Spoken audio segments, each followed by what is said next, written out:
Y esto es lo que decía uno de los cantos que cantábamos esta mañana. Me gustaría que cantáramos esa parte, seguramente ya la aprendieron, que dice: estar contigo, no hay otro lugar que me llene. Ponga atención en esto.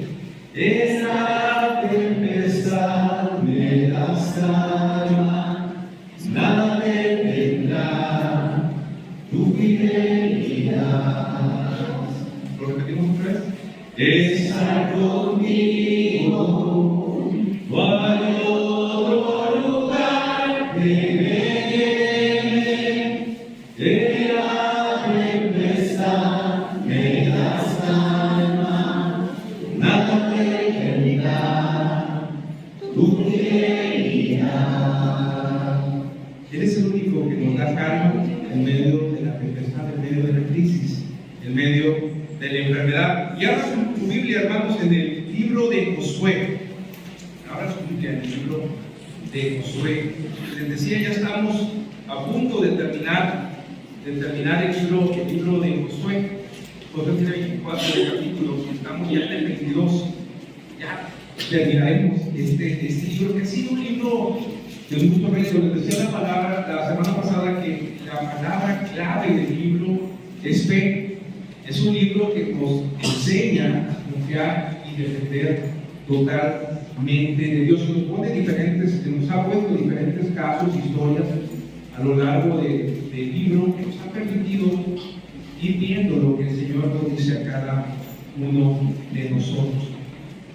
En este capítulo número 22 nos habla de una situación bastante interesante.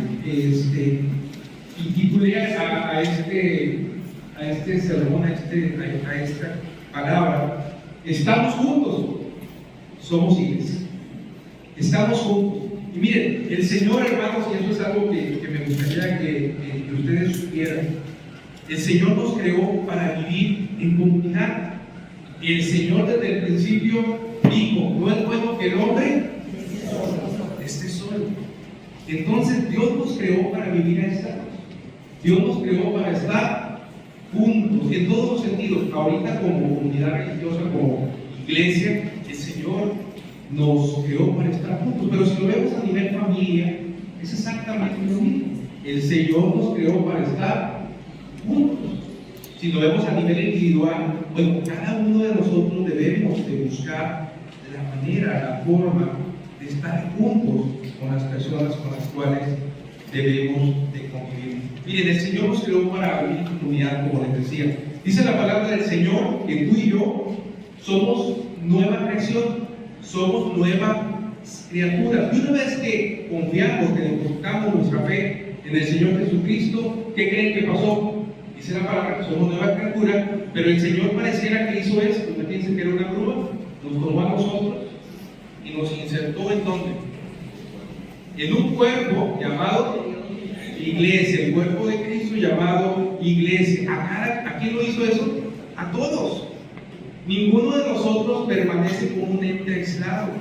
Todos y cada uno de nosotros somos parte de una iglesia, y no porque nosotros queramos, sino porque el Señor, una vez que depositamos nuestra confianza en el Señor, Él hizo esto: nos llevó y nos puso como parte de un cuerpo, nos hizo como parte de un cuerpo. ¿Y qué creen? Así como en el cuerpo, cada miembro de nuestro cuerpo, cada órgano, cada extremidad, cada parte del cuerpo tiene una función, lo mismo pasa con usted y conmigo. Cada uno de nosotros tenemos una función en la iglesia. Y ahora, yo le pregunto, ¿qué pasa si, hablando de nuestro cuerpo, si un órgano no hace su función? O si dos órganos no hacen su función, o si 5 órganos no hacen su función, ¿qué le pasa al cuerpo? Se enferma. Y eventualmente, ¿qué va a pasar? Díganlo si quieren. Se muere, ¿verdad? Se muere, se enferma y eventualmente se va a morir. ¿Por qué? Porque los miembros no están haciendo su función. Exactamente lo mismo pasa con la iglesia. La iglesia es un cuerpo. Exactamente lo mismo pasa con la iglesia. Porque cuando un miembro deja de funcionar, deja de cumplir la labor para la cual el Señor le puso en él. ¿Y hacia dónde va? La iglesia se va a enfermar. Y hay muchas iglesias enfermas. Muchas iglesias enfermas. Y hay muchas iglesias que están muertas en vida. ¿Por qué? Porque los miembros no están dejando de hacer la función que le compete, que deben de hacer. El cuerpo y cada miembro trabajan en unidad. No dice el ojo, hoy no voy a abrir para que sienta el cuerpo que se siente lo ve. Hoy no dice el pie, hoy no voy a tener fuerza en el pie para que vean, y que la cabeza que se quiere levantar y que me da órdenes para que me levante, como yo soy pie, entonces le voy a meter una zancadilla, yo no me levanto para que sufra el canalla. No, ¿verdad? Digo, suena chiste, ¿verdad? Porque el cuerpo funciona como unidad y el cerebro le manda las órdenes a cada dedo, a cada brazo, a cada mano, a cada pie, y empieza el movimiento, nos da la orden a la boca para que podamos degustar la comida y al estómago para que la procese, y a cada órgano que ni sabemos qué hace, pero hace su función. ¿Por qué? Porque trabajan no en automático, no, sino trabajan de acuerdo a la función que Dios le dio. Bueno, ¿qué creen que pasa en la iglesia? Deberíamos de trabajar no en automático, sino de acuerdo a la función, y cada uno de nosotros trabajando en unidad. Pero ¿qué sucede en la iglesia? ¿Qué sucede en la comunidad o en la familia? ¿Qué sucede? Pues de repente hay falta de unidad, de repente hay enojos, de repente hay malos entendidos, de repente puede haber algún pleito, puede haber alguna situación. ¿Y qué es lo que pasa? Bueno, daña el cuerpo, que es la iglesia. La iglesia se enferma, el cuerpo se enferma, y el cuerpo entonces no va a funcionar adecuadamente como debe de ser. Miren, lo que yo me he notado, yo tengo 54 años, y al paso de los años, lo que yo he notado es que antes me levantaba de la cama, así, ya no veo mi cara, antes me levantaba de la cama, así, rápidamente, pero ahora me levanto de la cama y de repente me truena una rodilla, o me truena algo. ¿Por qué? Porque el cuerpo se va desgastando, ¿sí? Y más, si no haces ejercicio, pues más, ¿verdad? Se va desgastando. Bueno, ¿qué necesitamos? Cuidar el cuerpo, cuidar cómo me alimento, cuidar el hacer ejercicio, cuidar que esté en el peso ideal, cuidar cada situación. Lo mismo pasa en la iglesia. Yo tengo que cuidar la iglesia, cada uno de los miembros tenemos que cuidar la iglesia, porque si no, nos vamos a enfermar, o ya estamos, que pudiera ser peor, o vamos a morir, y a veces pensamos que respiramos, pero estamos muertos como iglesia. Este pasaje de Josué nos habla en este sentido, de toda esta introducción que les estoy dando, nos habla en ese sentido y nos anima a que entendamos que tanto tú como yo estamos juntos en esta vida. Tú como yo estamos juntos, y tú y yo somos iglesia. Somos iglesia, tú y yo estamos juntos en todo momento. Y miren, para desarrollar esto vamos al número 1. Estamos juntos cuando caminamos hacia un mismo fin, en obediencia. Estamos juntos cuando tú y yo caminamos hacia un mismo fin en obediencia. Me voy a permitir leer rápidamente los primeros 9 versículos del capítulo. Dice: entonces Josué convocó a la tribu de Rubén, a la tribu de Gad, a la media tribu de Manasés, y les dijo: ustedes hicieron lo que Moisés, siervo del Señor, les mandó, y obedecieron. Subrayen ahí, obedecieron cada orden que yo les di en Josué durante todo este tiempo. No abandonaron a las otras tribus, se aseguraron de obedecer los mandatos del Señor su Dios hasta el día de hoy. ¿Qué pasaba con estas dos tribus y media? Rubén, Gad y la media tribu de Manasés. ¿Dónde se les dio la tierra a ellos? Ya lo vimos. ¿No se acuerdan? Antes de Cristo. Antes del río, sí, del otro lado del río. Antes de entrar a la tierra prometida, estas dos tribus y media dijeron: oye, a nosotros nos parece bien esta tierra. Le dijeron a Moisés, hablaron desde Moisés, y le dijo: ¿qué hacer con ella? Pero Una vez que empiece la conquista, una vez que sus hermanos, las otras 9 tribus y media, inicien la conquista, ustedes van a mandar a sus guerreros para acompañarles y conquistar la tierra. De eso trata este capítulo, estos primeros versículos que les he leído. Terminó la conquista, ya la tierra estaba repartida y Josué les agradece y les dice: ya pueden regresar a su tierra del otro lado del Jordán, justo en la frontera del río Jordán, era la cual dividía. En tiempos del Nuevo Testamento, pudiéramos decir que son las provincias de Perea y de Corea. Allí es donde están las tribus de Rubén, de Gad, la media tribu de Manasés. Entonces, destaquen aquí esto que les digo: obedecieron cada orden que yo les di, dijo Josué. Lo dice: se aseguraron de obedecer los mandatos del Señor su Dios hasta el día de hoy. Sigue diciendo la historia: y ahora el Señor tu Dios ha dado descanso a las otras tribus tal como se lo prometió. Así que vuelvan a su hogar, a la tierra que Moisés, el siervo del Señor, les dio como posesión al oriente del río Jordán. Pero asegúrense, les vuelven a encargar, pero asegúrense de obedecer todos los mandatos y las instrucciones que Moisés les dio. Amén al Señor su Dios, hagan en todos sus caminos y obedezcan sus mandatos, aférrense a Él y sírvanlo con todo el corazón y con toda el alma. Entonces Josué les bendijo y los despidió, y ellos volvieron a sus lugares, a la media tribu de Manasés.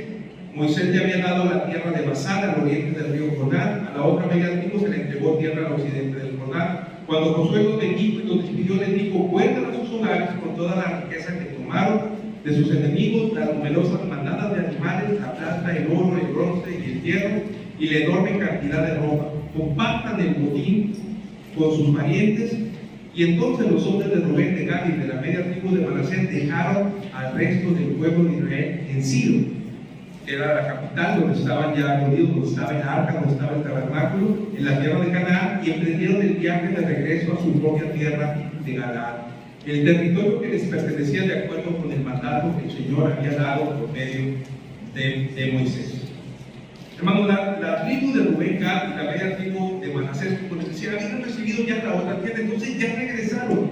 Y en estos versículos vemos que se van en paz, después de haber obedecido a Dios, después de haber cumplido con la labor que Dios les mandó. De hecho, el versículo 3 resalta y nos dice que fueron fieles a sus hermanos, es decir, no los dejaron solos. Siempre Dios haber dicho: oye, pues yo ya tengo mi parte, ya para que vaya que me maten o me exponga en una guerra, en un conflicto.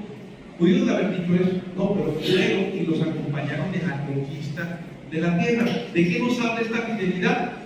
Nos habla de compromiso, nos habla de un compromiso. Y buscando la definición de compromiso en el diccionario, nos dice que compromiso es una obligación que contraemos con una persona o con una persona hacia otra, una causa o una tarea, ya sea a través de una palabra, de un gesto, de un acuerdo o de un documento que incluso hasta firmamos. ¿Qué implica el compromiso? Implica responsabilidad de cumplir con lo que prometimos. Implica una responsabilidad. Lo que se ha propuesto, lo que se ha sido encomendado, buscamos cumplirlo. Se manifiesta como un deber o una promesa que exige una constancia y un esfuerzo para llevar a cabo, incluso ante dificultades. La fidelidad, hermanos, lleva compromiso. Si entre nosotros, como humanos, cuando hacemos acuerdos, implica un compromiso, imagínense ustedes cuando yo hago un compromiso con Dios, cuando yo hago un compromiso con Dios. Miren, para caminar hacia un mismo fin, en obediencia, comunidad, como iglesia, usted y yo como cuerpo, se requiere compromiso. Si usted y yo como iglesia queremos caminar, saber que estamos juntos, que somos iglesia, requerimos de ser fieles y requerimos tener un compromiso. Se requiere de congruencia a quién soy y lo que soy como hijo de Dios, y congruencia de amor, del amor que digo tener al Dios que digo servir.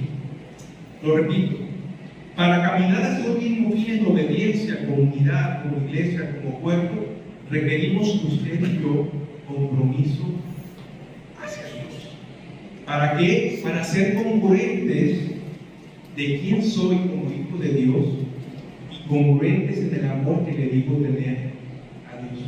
Porque aquí podemos cantar, Señor, hay un himno que dice, yo iré de la tierra hasta el fin, escucho llantos de dolor de niños en clamor, vienen las tempestades y yo iré, y dice el coro, yo iré, yo iré, yo iré, yo iré. Pero cuando decimos vamos, no puedo, no puedo, estoy cansado, no puedo, me duele la cabeza, no puedo, no puedo. ¿Sí ven? Una cosa es decir, una cosa es hablar, y como dice un autor, a las palabras se las lleva ¿quién? Bien, ¿verdad? Y dice otro autor que hechos son amores y no buenas razones, ¿verdad? Es decir, al final de cuentas, quienes hablan, bueno, y hay otra expresión popular que dice, tus hechos no me dejan de escuchar lo que tus palabras me dicen. A lo que voy con esto es que al final de cuentas tus hechos hablarán de lo que realmente crees, lo que realmente crees, de quién eres tú delante de Dios y de quién crees que es tu Dios. ¿Sí me explico? Porque yo puedo decirle, te amo Señor, y como dice el himno, yo iré de la tierra hasta el fin, como dice otro himno, 522 para los que recuerdan el himnario bautista, usa mi vida, y hasta se escucha bien bonito el bajo, usa mi vida, y usa mi vida, y cuando el Señor te quiere usar, ay no Señor, no puedo, tengo un compromiso, tengo esto, tengo lo otro. ¿Sí me explico? Si queremos servir al Señor, si queremos caminar juntos en obediencia, necesitamos comprometernos. Cuando pensamos en avance, en caminar, en proyectos, en iniciativas, la iglesia, el cuerpo debe trabajar en conjunto, cada quien haciendo la labor que le corresponde, que le compete.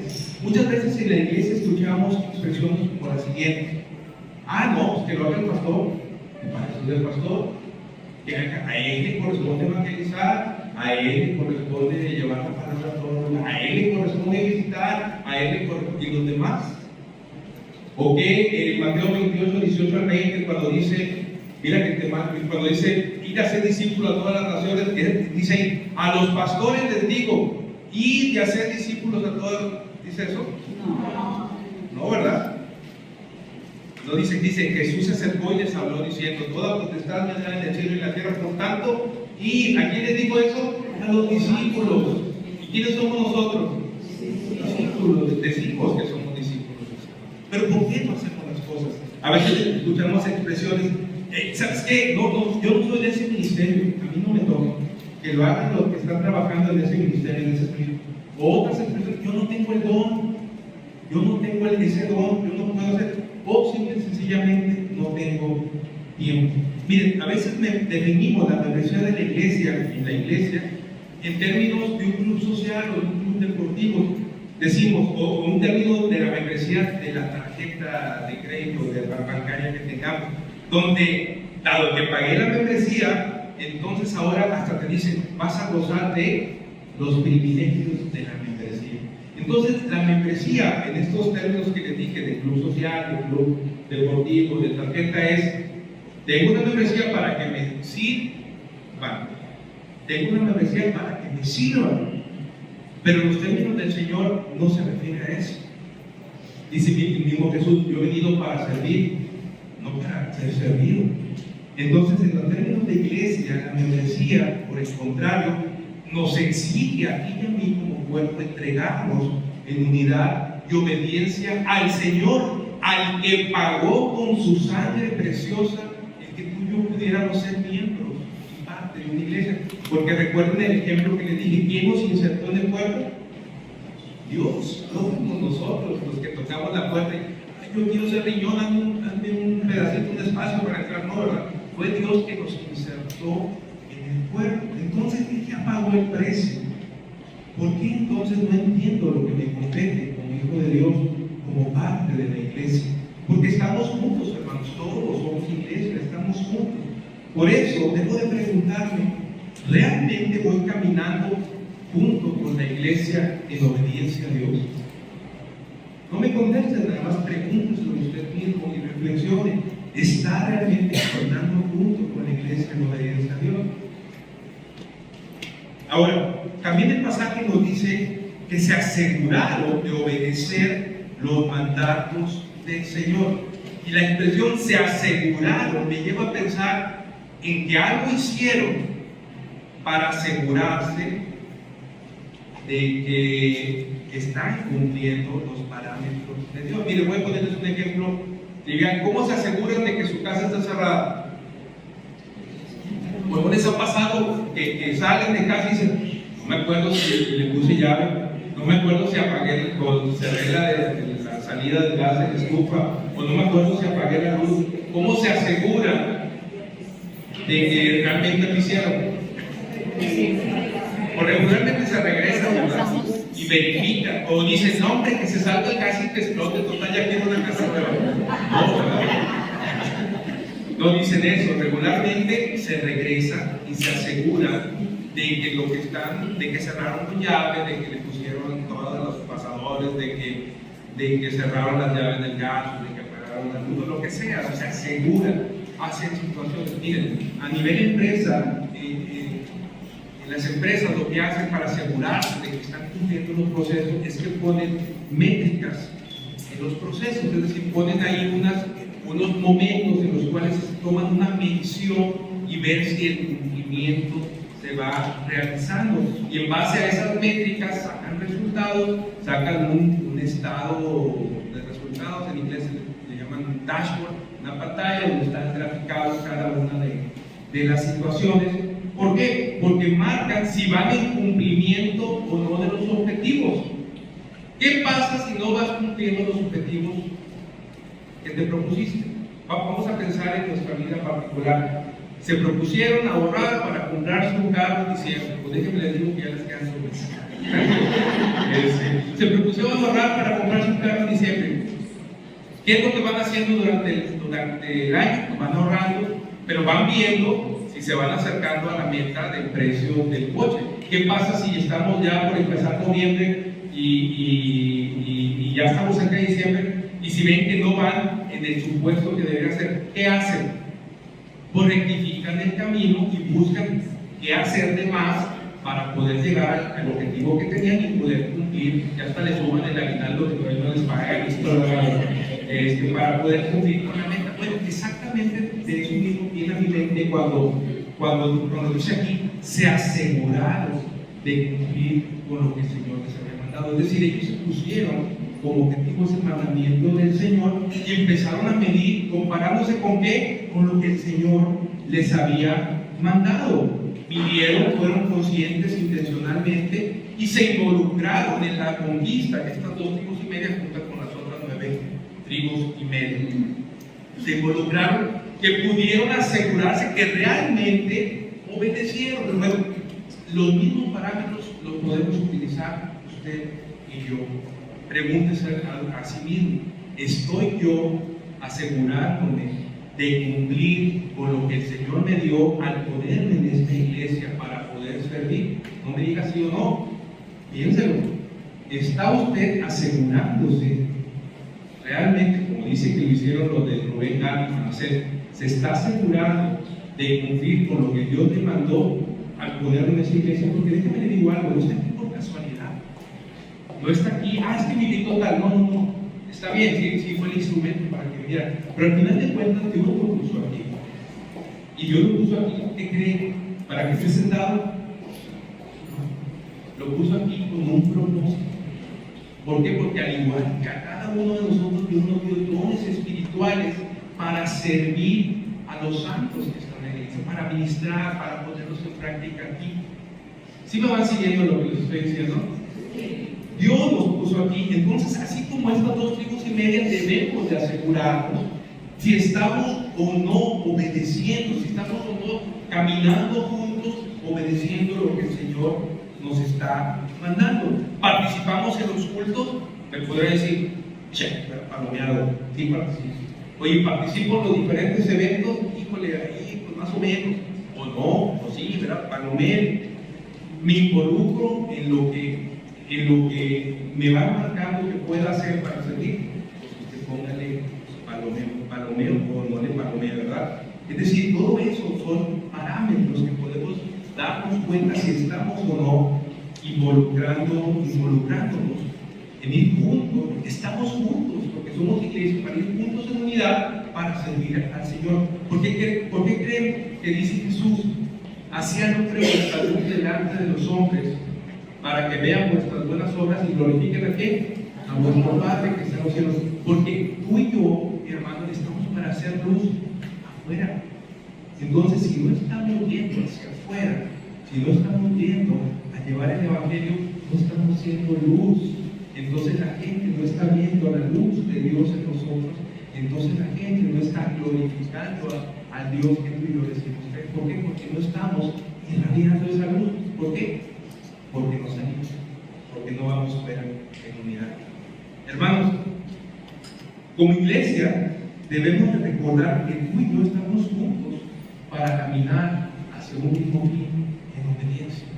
Y Dios nos puso en Guadalupe y no nos puso por casualidad. Estamos en Guadalupe. ¿Y qué tenemos que hacer? Pues cubrir Guadalupe y cubrir nuestras áreas geográficas. A ver, ¿quiénes viven en Monterrey? Levanten la mano. Pues en Monterrey tenemos nuestra área geográfica. ¿Quiénes viven en Guadalupe? Ahí están todos los guadalupanos. Muy bien, o sea, tenemos que actuar ahí. ¿Quiénes viven en Apodaca? También viene gente de Apodaca. ¿Quiénes vienen de Apodaca? ¿Quiénes vienen de Estados Unidos? ¿De quién nos falta? ¿De Escobedo? Acá, Luz. No hay parece que tú es Escobedo. Muy bien. San Nicolás. Están también algunos. Santa Catarina ya sería muy lejos.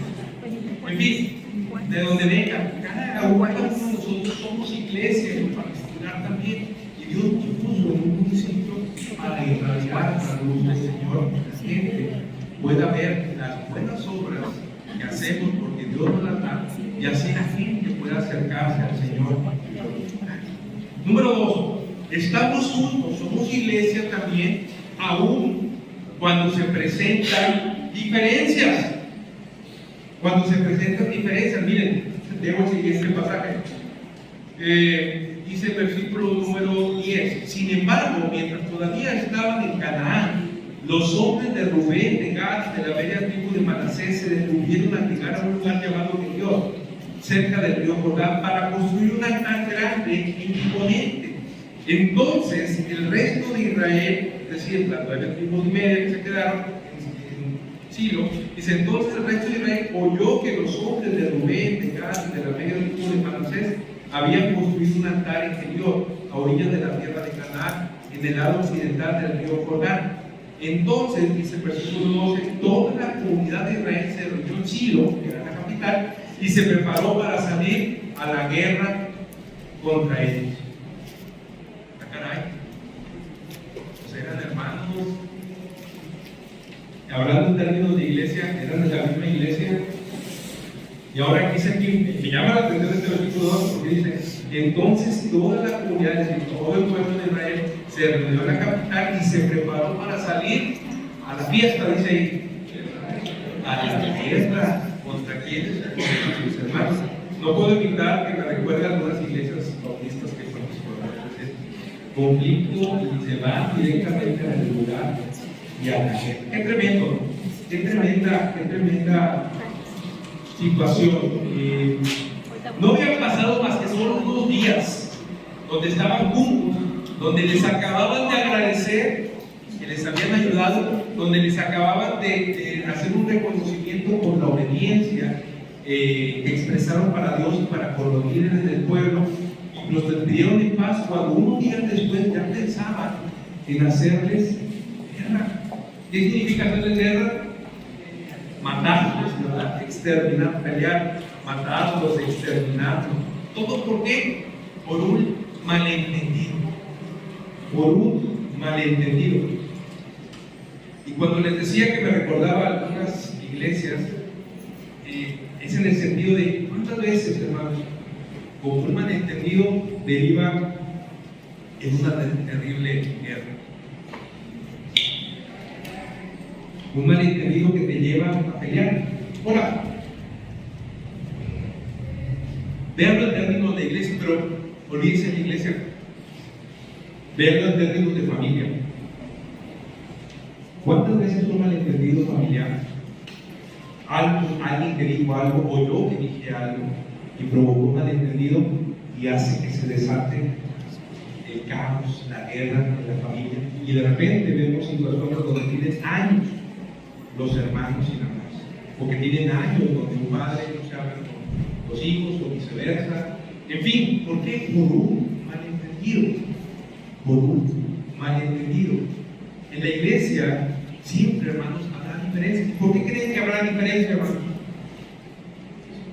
Porque somos ¿qué? ¿Perdón?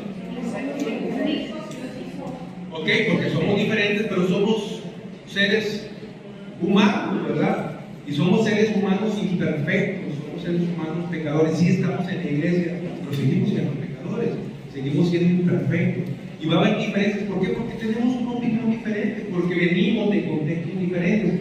Les decía en la clase de los miércoles, ¿en base a qué juzgamos, hermano? A nuestra experiencia, a mi ecosistema, ¿de dónde vengo? Yo les digo aquí, tengo frío, puedo decir, no es cierto, pero puedo decir, tengo frío, y me dicen por afuera, pero de repente viene alguien de Alaska, ¿qué va a decir? No, hombre, a 10 grados aquí nos estamos muriendo de frío, pero viene alguien de Alaska, ¿qué va a decir? Hombre, qué calor nace. ¿Por qué? Porque él juzga en base a su experiencia, a su contexto, de dónde viene. Por eso hay diferencias de pensamiento, por eso hay diferencias entre nosotros. En una familia puede haber diferencias dentro de la iglesia. Miren, les voy a poner algunos ejemplos en la Biblia rápidamente. Pablo y Bernabé en Hechos 15, versículo 2, dice: entonces algunos que venían de Judea enseñaban a los hermanos: si no os circuncidáis conforme al rito de Moisés, no podéis ser salvos. Como Pablo y Bernabé tuviesen una discusión y contienda no pequeña, en la traducción 70 me gusta que dice no pequeña. ¿Qué te quiere decir que fue? ¿Cómo fue la discusión? Muy grande, ¿verdad? Dice, lo puso en el contrario, no pequeña, quiere decir que fue muy grande. Ahora, Pablo y Bernabé, ¿contra quiénes estaban discutiendo? ¿O con quiénes estaban discutiendo? ¿Contra no creyentes? No, estaban argumentando y discutiendo contra cristianos que venían de Judea, pero que ellos en su doctrina querían añadirle ritos judaicos al cristianismo, como la circuncisión entre ellos, ¿no? Entonces se enojaron, hubo una discusión que después tuvo que llegar a un acuerdo y sentar bases. En Hechos 15, del 36 al 39, vamos a ver que estos dos que estaban unidos, Pablo y Bernabé, ahora discuten entre ellos. ¿Eran miembros de la misma iglesia? Sí, la respuesta es sí. Acuérdense que estaban en la iglesia de Antioquía y de ahí salieron a los viajes misioneros, eran miembros de la misma iglesia. Y en este Hechos 15 nos dice que Pablo y Bernabé discutieron también arduamente por llevar o no a Marcos al segundo viaje misionero. ¿Por qué? Porque ya los había dejado los había dejado tirados en el primer viaje. Entonces Pablo decía: no, ya no nos vamos a llevar porque mira cómo nos dejó. Pero Bernabé decía: dale una oportunidad, somos humanos, nos equivocamos, ya cambió, en fin. Y no se pusieron de acuerdo, y Pablo se fue por un lado, y seguramente, aunque la Biblia no narra, Bernabé se fue por su lado, cuando se hicieron también su ministerio, aunque en la Biblia, pues ya no vemos después, ministerio de Bernabé no significa que no lo hubo, significa que el Espíritu Santo, Dios a través del Espíritu Santo nos habla acerca del ministerio de Pablo. Pero hubo una discusión. Pablo y Pedro, si van a Gálatas capítulo 2, van a ver lo siguiente: pero cuando Pedro llegó a Antioquía, tuve que enfrentarlo, dice Pablo, a Pedro. No era cualquier hijo de vecino, ¿verdad? Era Pedro. Dice Pablo: pero cuando llegó a Antioquía, tuve que enfrentarlo cara a cara, porque él estaba muy equivocado en lo que hacía. Cuando llegó por primera vez, Pedro comía con los creyentes gentiles, quienes no estaban circuncidados, pero después, cuando llegaron algunos amigos de Santiago, que era el pastor de la iglesia de Jerusalén, Pedro no quiso comer más con esos gentiles, tenía miedo a la crítica de los judíos. Como resultado, creyentes judíos imitaron la hipocresía de Pedro. Le dijo hipócrita. ¿A quién? A Pedro, que tiene hasta cartas en la Biblia. ¿Sí ven? Es decir, lo que quiero hacer notar aquí no es el chisme de Pedro y Pablo. No, lo que quiero hacer notar aquí es que hubo diferencias. Pero las diferencias, hermanos, se aclaran. Las diferencias se deben de aclarar. Los problemas van a surgir. ¿Por qué? Porque en la iglesia, en las familias, somos seres humanos, imperfectos, que tenemos diferentes formas de pensar o diferentes momentos, que a lo mejor emitimos una opinión o recibimos una opinión, pero hay que aclararla, hay que aclarar esa diferencia. Miren el versículo 13 y 14, ¿qué fue lo que hizo el pueblo de Israel? En el 12 dice que ya estaban listos para la guerra, pero dijeron, pero antes, dice el 13 y 14, pero antes enviaron una delegación a cargo de Fines. ¿Quién era Fines? Un sacerdote, hijo de Eleazar, para hablar con la tribu de Rubén, la tribu de Gad y la media tribu de Manasés. La delegación estaba formada por 10 líderes de Israel, cada uno pertenecía a una de las 10 tribus y era cabeza de su familia dentro de los clanes de Israel. Antes de la guerra, lo primero que hizo el pueblo fue el diálogo. Fueron y hablaron a través del sacerdote y a través de los representantes de las demás tribus. Fueron y buscaron aclarar la situación. ¿Qué fue lo que pasó? Bueno, estas 2 tribus y media lo que hicieron es que antes de cruzar el Jordán edificaron un altar. ¿Pero dónde estaba el altar, hermanos? En Silo, en donde estaba el tabernáculo. Ahí estaba el altar. Ahí era donde se desarrollaba la adoración a Dios, donde todos los puntos deberían de converger ahí para hacer la adoración. Posteriormente, esa adoración se trasladó de Silo ¿a dónde? Jerusalén, muy bien. Se trasladó a Jerusalén ya después, ¿verdad? Pero ahorita estaba en Silo. Entonces, ¿qué hizo? ¿Qué pecado cometieron esas 2 tribus? No sé más así. ¿Qué fue lo que hicieron? Levantaron un altar. Entonces, eso fue lo que les enojó a los demás. Mi pregunta es, ¿cómo se enteraron? ¿Cómo se enteraron? Porque ya se habían ido, ya estaban lejos y no cerca, kilómetros. ¿Cómo se enteraron? Pues siempre hay chisme, ¿verdad? Siempre hay alguien que dijo, vamos a orar por ella, te voy a platicar para que ores por ella. No, ¿verdad? Es un chisme, De alguna manera se enteraron, causó todo este conflicto. Pero entonces, ¿qué hizo el pueblo? Mandó una delegación antes de la guerra para hablar, para dialogar, para entender qué pasó y llegar a un acuerdo. Si ustedes notan, hermanos, es exactamente lo mismo que siglos después nos dice Jesús, cuando nos dice en Mateo 18, cuando tengas una situación con alguien, cuando tengas un conflicto con alguien, dice, ve primero y acláralo con él, habla con él. Si te hace caso, has ganado un hermano, Si no te hace caso, dice, vuelve con él, pero ahora lleva 1 o 2 testigos. Si te hace caso, has ganado un hermano. Pero si no te hace caso, dice, llévalo a la iglesia, a la asamblea, que todo el mundo lo conozca. Y si no te hace caso, si sigue persistiendo en su necedad y no te hace caso, dice, expulsa, tenlo por gentil y por publicano. ¿Por qué por publicano? Si también eran judíos los publicanos, porque eran vistos como enemigos del pueblo. Cuando dice la expresión, tenlo por publicano, significa ya no es madre de tu familia, es como si fuera un enemigo. Si ustedes ven, en el Antiguo Testamento hicieron exactamente lo mismo. Fueron y dialogaron antes de iniciar un conflicto.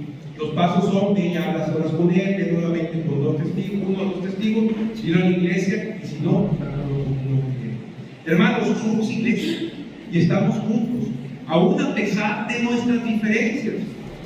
Hermanos, porque no me va a usted dejar mentir, hemos tenido diferencias entre nosotros, o han tenido diferencias entre ustedes, si es que tienen muchísimo más tiempo de conocerles que yo. Pero con la ayuda del Señor, hermanos, podemos hablar. Con la ayuda del Señor podemos, al hablar, reconocer nuestras faltas y perdonarnos. Podemos restaurar una relación que se ha roto en el amor del Señor, porque ese amor nos une, ese amor está en nosotros. Y esa restauración, hermanos, nos lleva a que adoremos a Dios. Miren, el versículo 33 de este capítulo 22 dice: entonces, ya una vez que se pusieron de acuerdo, que entendieron que era un malentendido, que se perdonaron, dice el 33, entonces todos los israelitas quedaron conformes y alabaron a Dios, y no hablaron mal de hacer guerra contra Rubén y Gad. Es decir, cuando hay una reconciliación, hermanos, cuando hay una aclaración del malentendido, cuando nos ponemos a cuentas, eso debe de provocarnos el ir y adorar juntos a Dios y darle gracias a Dios, porque el amor de Dios se manifiesta en nuestra vida. ¿Sí ven? Así que no le tema a las diferencias, a las diferentes opiniones que pueda haber dentro de la iglesia, dentro de una familia. Más bien, enfrentémosla siguiendo los pasos que el Señor nos da y aclaremos los más malentendidos. Porque recuerden algo, hermanos, estamos juntos, somos iglesia. Sí, esa hermana que a veces no te cae bien, o ese hermano que a veces no te cae bien, Dios lo puso aquí, no vimos solo, Dios lo insertó en el cuerpo, en la iglesia, Betel. O en la familia, no se diga, ¿quién nos puso en la familia? Nadie escogió estar en la familia, Dios nos puso ahí. Estamos juntos, somos iglesia. Entonces somos iglesia aún a pesar de las diferencias. Y número 3 y último, dice el punto: estamos juntos cuando vivimos siendo testigos de Cristo, cuando vivimos siendo testigos del Señor. Estamos juntos, hermanos, somos iglesia cuando somos testigos. Dice el versículo 34, el último versículo de este capítulo: la gente de Rubén y de Gad le puso al altar el nombre de testigo. En la traducción 60 dice el nombre de él, que significa testigo, porque dijeron: este altar es un testigo entre nosotros y ellos, entre nosotros las dos tribus y media, con las demás tribus, y ellos, de quienes el Señor es también nuestro Dios. Dios es Dios de todos, dijeron los rubenitas, los gaditas y los de Manasés. Por eso quisieron ese altar como testigo, como muestra de que el Señor era Dios de todo. Cuando pensamos en el altar, lo primero que viene a nuestra mente, ¿qué es, hermano? Cuando pensamos en un altar, que escuchamos la palabra altar, ¿qué viene a nuestra mente? Adoración. Lo primero que viene a nuestra mente es adoración, porque hemos leído en la Biblia del Antiguo Testamento que en el altar es donde se sacrificaban a los animales, donde la sangre era derramada y se ofrecía el holocausto a nuestro Dios. Y viene a nuestra mente cuando escuchamos altar y la palabra de adoración. En el Nuevo Testamento ya eso cambia, y el sacrificio, último sacrificio y para siempre, es Jesucristo, quien derramó su sangre por ti y por mí. Y esa es la adoración que le debemos a Él. Rubén y Gad adoraron al Señor por la aclaración hecha y porque estaban juntos con sus demás hermanos, representantes de todas las tribus, al otro lado del río. De la misma manera, hermanos, tú y yo debemos, como iglesia, estar juntos, sin importar el entorno de donde vengamos o de dónde nos rescató el Señor. Cada uno de nosotros venimos de diferentes historias. Para empezar, a veces venimos de diferentes ciudades y eso nos da una idiosincrasia diferente. Venimos de diferentes familias, venimos de diferentes preparaciones. El Señor nos rescató, algunos sumergidos en el lodo cenagoso, profundo, estábamos hasta aquí, sumidos. Algunos otros no. O sea, aquí voy con los comentarios. Cada uno de nosotros traemos un contexto y una historia diferente. Pero aquí el Señor nos puso a todos juntos. Todos, que seamos de diferentes contextos, nos puso juntos y juntos somos iglesias. Si nos ponemos a pensar, todos y cada uno de nosotros tenemos diferentes ocupaciones, hacemos cosas diferentes, somos buenos para algo diferente que los demás, pero aún así el Señor nos pone juntos y a todos juntos nos hace iglesia. Estar juntos, hermanos, nos hace que cada uno de nosotros creemos un altar de adoración al Señor en nuestra vida y que tú y yo seamos testigos en donde quiera que estemos de su evangelio, seamos testigos de Jesucristo, testigos de Cristo y testigos de quién es Él en nuestra vida. Como decía Pedro y Juan en Hechos, no podemos dejar de decir lo que hemos visto y lo que hemos escuchado. De la misma manera, tú y yo debemos ser testigos sin poder dejar de decir lo que hemos visto que Dios ha hecho en mi vida. Pregúntate a ti mismo, ¿qué ha hecho Dios en tu vida? A lo mejor cambió mi lenguaje. Antes hablaba con maldiciones, ahora hablo normal, ya ni siquiera se me vienen a la mente las maldiciones. A lo mejor antes andaba peleando con todo el mundo y andaba dando patadas en todos lados. Bueno, el Señor ya cambió mi vida y ahora ya no hago esa situación, porque el Señor cambió mi forma de pensar en ese sentido. A lo mejor antes estaba ensimismado de mí mismo, estaba ensimismado y pensaba tan solo en el yo, y después del yo, y luego yo. Y ahora no, ahora ya tengo compasión por los demás, ya veo a los demás, ya veo diferentes situaciones. Por eso es importante, hermanos, que reflexiones de dónde me sacó el Señor. Porque si yo soy agradecido con Dios y me doy cuenta de dónde me rescató el Señor, puedo ser igual. Una vez que tú y yo nos encontramos con Jesucristo, hermanos, no podemos ser igual. No podemos ser iguales. ¿Por qué? Porque el Señor nos refleja y nos hace ver de dónde nos tomó y cuánto nos ha perdonado. Por eso dice el Señor, ama más a quien más le ha sido perdonado. Cuando nos damos cuenta de que todo murió por nuestros pecados, y Él murió por no nada más por algunos pecados de Dios, sino por todos, mi vida debería ser diferente, debería ser de agradecimiento. Y en lugar de estar juzgando o estar poniendo trabas por un lado o por otro, debería ser un cambio en el Señor, en la oración que le debo a Él, tan solo a Él, y ser testigo delante de Él. Por eso debo de preguntarme a mí mismo, a mí misma, debo de preguntarme, ¿realmente mi vida es un altar de adoración a Dios? ¿Lo es o no lo es? Aquí no hay términos medios. Pues más o menos dirían, no. ¿Es tu vida un altar de adoración a Dios? Sí o no. ¿Es tu vida un testigo de Cristo en conducta, en amor, en espíritu? ¿Es un testigo de Cristo en palabra y cómo llevas el Evangelio a los demás? ¿Sí o no? Respóndete a ti mismo. ¿Es tu vida un altar o es tu vida un testigo? ¿Sí o no? Si la respuesta es no, ¿qué te falta? ¿Por qué no lo es? ¿Qué te falta? ¿Qué necesitas? ¿Por qué no te has decidido en ser el testigo que el Señor quiere que seas? ¿Por qué no te decides? A veces el querer, hermanos, hay un dicho que dice que el querer es poder. A veces no es cierto. Muchas veces no es cierto, porque yo me he topado muchos comentarios de gente, hermano, es que quiero estar ahí, quiero hacer esto, pero aunque quiera, no está.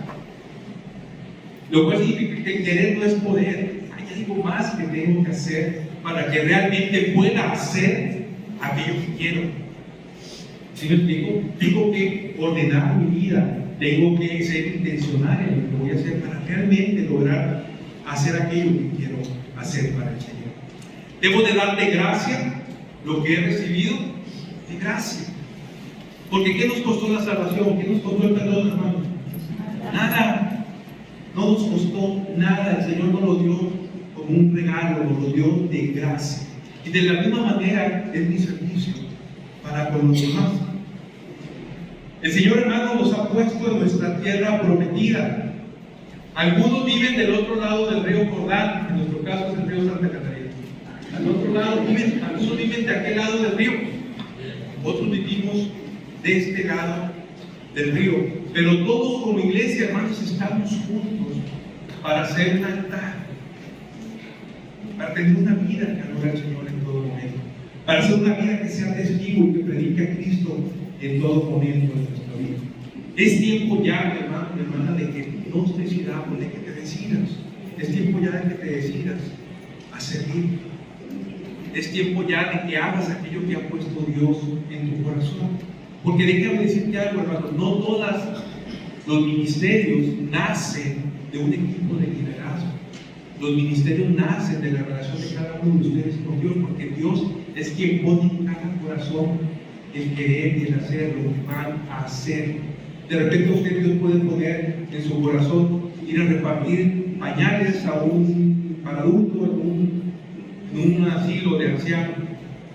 Dios no me lo ha puesto a mí, pero no significa que sea algo que no podamos hacer. Si Dios se lo puso a hacer, podemos hacer como la iglesia un ministerio. ¿Por qué? Porque el Señor está levantando a usted como ministro o ministra de ese ministerio. ¿Sí me siguen en lo que les digo? Dios les habla a ustedes en su relación personal, en la oración que hacen, en la palabra, y Dios les pone en su corazón cómo le van a servir, a dónde se van a venir, qué es lo que van a hacer. Entonces, saquémoslo a la luz y decidamos a servir al Señor. Usted es el que debe de saber qué don espiritual el Señor le ha dado. Yo no lo sé. Digo, me puedo dar cuenta de algunos de acuerdo en el actuar, lo que hacen, me puedo dar cuenta de algunos dones que pueden tener. Pero quien debe de saber el don que tiene, ¿quién que es? Usted mismo. Porque es la base para que yo pueda servir. Mi recomendación, mis hermanos, mis hermanas, es que no se tarden más. No se tarden más. Es tiempo ya de servir a Dios. Mira, hermano, la vida pasa rapidísimo. Dice un himno que la vida se va como el viento y que de repente ya no está. La Biblia dice del tiempo que nuestra vida es como la neblina que en la mañana aparece y en la tarde, ya como en unas horas ya no está. La vida se va. Hace poco recordaba y llegaba a pensar en qué momento se pasaron tantos años. ¿En qué momento se pasaron tantos años? Hablaba con un joven acerca de estudiar una carrera profesional y les decía, mira, idealmente es que te decidas ya a iniciar. Porque ¿qué crees? Dentro de un año vas a decir, ya tengo un año estudiando mi carrera profesional o mi maestría o doctorado. O en un año vas a decir, sigo sin tomar la decisión. El tiempo pasa, te decidas o no te decidas. Es tiempo ya, y te lo recalco, hermano y hermana, es tiempo ya de servir al Señor. Concluyendo, estamos juntos, hermanos, somos iglesia cuando caminamos hacia un mismo fin en movimiento, cuando obedecemos la palabra de Dios, cuando le seguimos a Él. Estamos juntos, somos iglesia cuando, aun y cuando se presentan diferencias, se presentan dificultades entre nosotros, hay que solventarlas, hay que salvarlas. Número 3, estamos juntos, somos iglesia cuando vivimos, tú y yo, siendo testigos de Jesús. ¿Queda claro el mensaje, hermano? Oremos a nosotros. Pone la luz en oración, abra su corazón delante de Dios y diga lo que quiere hacer con su vida, con el tiempo que le resta de vida. Señor, gracias, Padre, porque estás entre nosotros. Gracias, Padre, porque somos iglesia y porque nos haces ver que así como el pueblo de Israel, así nosotros estamos juntos, Señor, porque somos iglesia y estamos juntos para caminar y obedecerte. Estamos juntos también para que, aún a pesar de las diferencias, Señor, podamos ponernos de acuerdo y caminar en pos de servirte. Y que estamos juntos, Señor, para ser los testigos de tu Evangelio, para ser testigos de tu Hijo Jesucristo, para ser testigos, Padre Santo, de la salvación que nos diste, para ser testigos, Señor, del amor que nos das y que deseas que compartamos a los demás, porque tú no quieres que nadie se pierda, Señor. Tú quieres que todos te conozcan. Señor, es nuestra oración que la iglesia de Betel pueda ser la iglesia por la cual, Señor, tú te entregaste. Es mi deseo, Padre, que la iglesia de Betel pueda ser la iglesia que salga y sea testigo, Padre Santo, de quién eres tú, y que podamos hablar de lo que hemos visto que haces con nosotros y de lo que oímos que haces con los demás. Gracias, Padre, por tu palabra. Gracias, Dios, porque sé que no vuelvo a hacer. Te pido, Señor, que atiendas la oración de cada uno de mis hermanos y hermanas en lo particular, que veas su corazón, Padre Santo, que le respondas de acuerdo a su fe, y que, Padre Santo, ellos puedan descubrir lo que tú les has dado para ponerlo en práctica dentro de la iglesia.